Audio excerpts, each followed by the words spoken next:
Welcome to This Explainer. Today, we're diving deep into a really dark, allegorical story. It's all about manipulation, identity, and the powerful symbols that are created to define who we are. So, where does this all begin? Well, the story kicks off with this chilling objective from its main antagonist, a shadowy guy named Serpent. This one sentence, right here, it sets the whole stage for a plan to basically undermine an entire generation from the inside. Okay, first things first, we've got to get a handle on the architects of this whole scheme. There are two of them, Serpent and another figure called the Tempter. You can think of them as the puppeteers pulling all the strings behind the curtain. So the story sets up Serpentin as the mastermind, the cold, calculating strategist who comes up with the whole malicious idea. And then you have the Tempter. He's the agent on the ground, the one who actually puts the plan into motion. And their goal? To target young people by making them feel fundamentally unhappy in their own skin. And this is really the key to the whole thing. Their strategy has a name in the story, creeping normalcy. It's not about some big, sudden shock. Nope. It's a slow, methodical process of making totally radical ideas seem normal, one tiny step at a time. So how do they actually pull this off? Well, it all revolves around the story's central symbol. And believe it or not, it's a simple, everyday pillowcase. This is how their abstract plans start to become real. We meet this young girl, Abby, right? And she has this totally innocent, normal attachment to her comfort object, her pillowcase. And that simple love for her pillowcase, that becomes the entry point, the little crack they use to start the whole campaign. And boom, right there, that's the first big move. That pillowcase gets a total rebrand. It's not a comfort item anymore. Suddenly, it's an identity shield. An object of comfort is twisted into a symbol of fear, a defense against so-called negative vibrations. They literally manufacture a problem just so they can sell the solution. And what happens next? A whole economy pops up around this manufactured fear. You've got this kid, Diesel, who starts cashing in, selling basic and deluxe versions. I mean, look at this, upgrades. And even a student loan program. It's a perfect allegory for how easily social media trends can turn our anxieties into a marketplace for identity.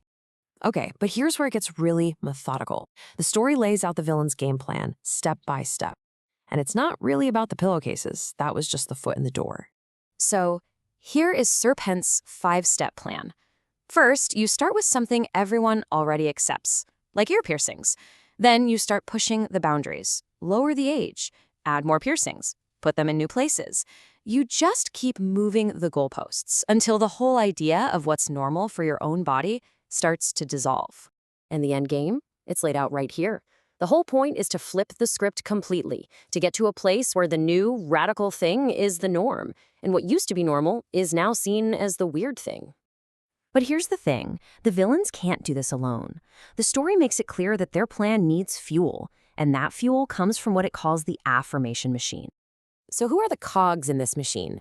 The story points to 3 key groups. You've got the parents, who are just so desperate to connect with their kids they'll go along with anything. You have the psychologists, portrayed as just validating feelings without questioning the reality behind them. And of course, the surgeons, who see a golden business opportunity. It's a whole system where a kid's autonomy gets handed over to outside experts. And this really brings the 2 clashing ideas in the story into sharp focus. On one side, you've got the system's psycho doctor. His diagnosis, the problem isn't inside you, it's out there. So let's fix it for you with pills or surgery. On the other side, you have this character, Evan, who's all about looking inward, about building a firewall and mastering yourself to deal with life's challenges. And look at how the system protects itself. The surgeon basically says, hey, don't look at me. The psycho doctor signed off on it. It creates this perfect closed loop.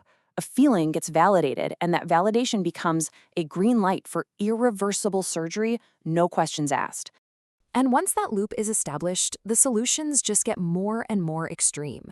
It starts with a complaint about a pillowcase, and from there, it spirals. We're talking removing healthy body parts, blocking puberty with Peter Pan pills, and even a bizarre plan to slice off someone's head and merge their brain with an AI. And the whole time, the doctors present this as totally logical. All right, so where does all of this lead? Let's get into the story's final act, which is, well, it's pretty grim. So what's the story's core argument? It's that the whole machine is designed to take advantage of kids, who, can't fully grasp the long-term, permanent consequences of these choices they're being pushed to make. This all comes to a head in a final showdown in a school hallway. And it really just lays out the two paths. You have the systems path, will affirm any fantasy identity you have and use medicine to make it real. And then you have Evan's path. Forget fantasy, build real character, develop virtue, and become strong. And just when you think it can't get any darker, it does. Serpent reveals his final move. It's the last logical step in his creeping normalcy plan to introduce medically assisted self-termination, reframing the ultimate act as just one more compassionate medical choice. Look, this story is obviously an allegory, and a very stark one at that. It's designed to be provocative, and it really leaves you with a heavy question to chew on. In our world, with social media and influencers all around us, where do we draw the line between finding our true selves and just becoming what someone else influenced us to be?